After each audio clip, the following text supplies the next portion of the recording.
ساعدہ، یہ ایک جگہ تھا، ایک حجرہ تھا، وہاں پر سارے انصار جمع ہوئے تھے نا، کہ جب آپ علیہ السلام وفات پا گئے تو یہ ایک حجرہ سا تھا، وہاں پر انصار جمع تھے کہ خلافت کے حقدار تو ہم ہیں. تو جو بنو خزرج کا جو سردار تھا سعد بن عبادہ، انہوں نے کہا کہ میں خلیفہ ہوں گا. یہ ثقیفہ بنی سعدہ اس جگہ کا نام ہے، ایک حجرہ سا تھا. جی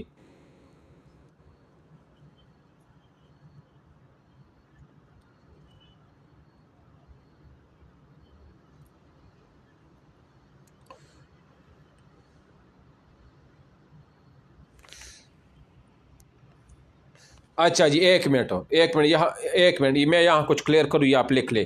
دیکھو، جب یہ ثقیفہ بنی ساعدہ میں سارے لوگ چلے گئے نا، تو وہاں پر یہ سوال ذہن میں رکھ لے کہ وہ کون سے صحابی ہیں جنہوں نے اپنی مرتے دم تک ابو بکر صدیق کے ہاتھ پر بیعت نہیں کیا تھا. وہ صحابی کا نام تھا سعد بن عبادہ، اور یہ خزرج قبیلہ کے سردار بھی تھے. ایک بات یہ. دوسری بات، حضرت ابوبکر صدیق کے ہاتھ پر سب سے پہلے بیعت کرنے والے صحابی کا نام عمر فاروق ہے. دو. نمبر تین، انصار میں سب سے پہلے ابوبکر صدیق کے ہاتھ پر بیعت کرنے والے کا جو نام تھا وہ تھا بشیر ابن سعد رضی اللہ تعالیٰ عنہ. کون تھے؟ بشیر ابن سعد رضی اللہ تعالیٰ عنہ. چلو پڑھو آگے. ہاں جی، ریکارڈنگ ہو رہی ہے، میری ریکارڈنگ ہو رہی ہے. چلو. خلافت ہاں جی.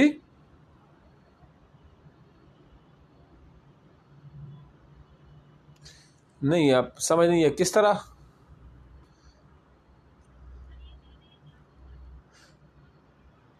ہاں ہاں، نہیں نہیں، میں ریکارڈنگ کر رہا ہوں نا، میں ریکارڈنگ کر یہ.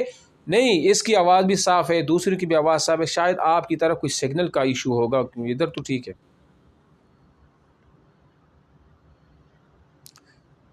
بشیر بن سعد رضی اللہ تعالیٰ عنہ. چلو. ہم؟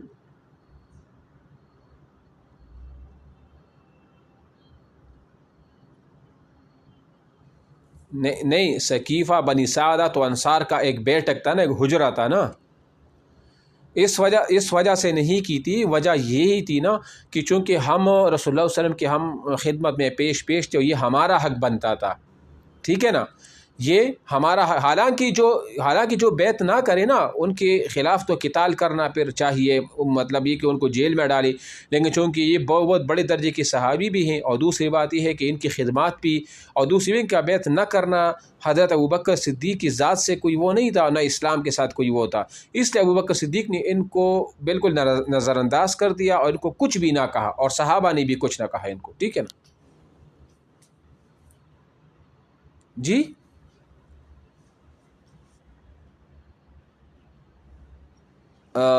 قبیلہ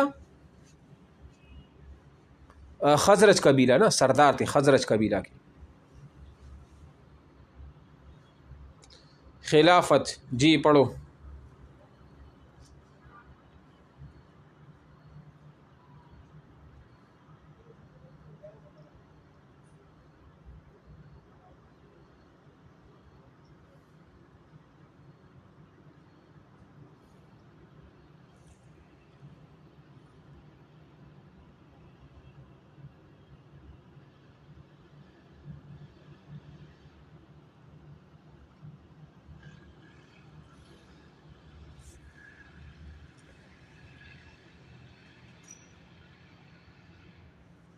ہاں جی. جمادی الثانی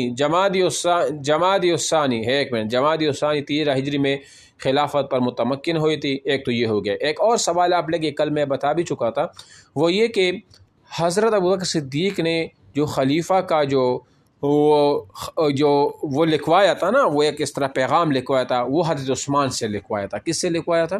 حضرت عثمان سے لکھوایا تھا. عراق کی مہم اور فتوحات. چلو.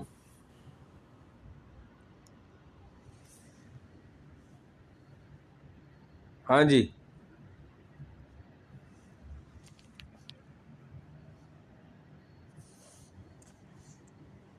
ہاں جو پڑھو نا.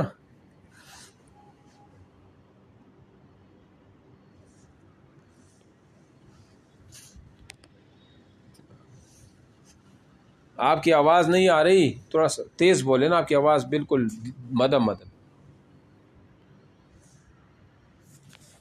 آپ کی آواز ہاں ابھی صحیح ہے، آپ تھوڑا سا مائک نزدیک کرو نا۔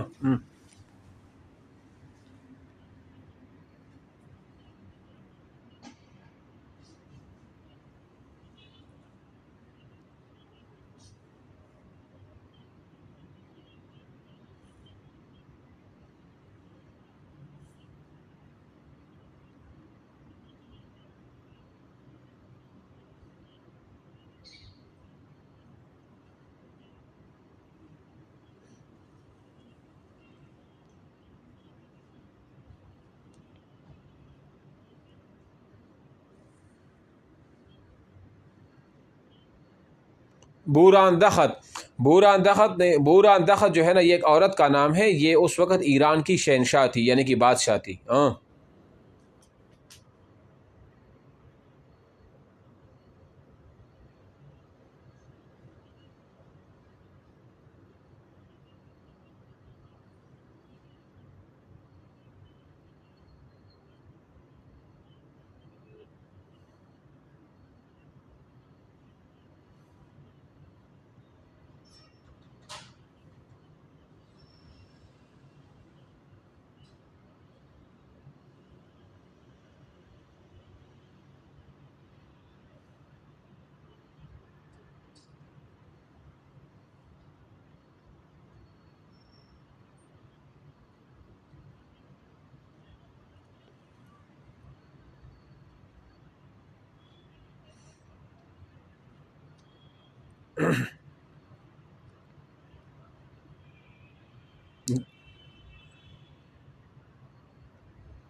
ثقاتیہ ہاں۔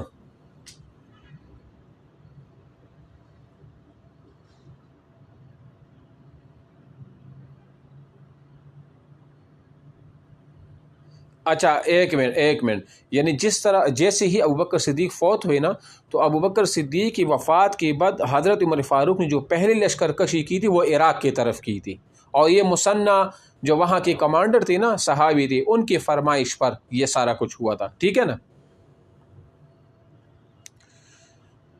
اب نیچے ابھی آ جائے، ایک منٹ نیچے ابھی آ جائے، یہ لکھ کے واقعہ بویب۔ ہاں یہ چھوڑ دو، یہ نہیں، یہ پڑھو۔ ایک منٹ واقعہ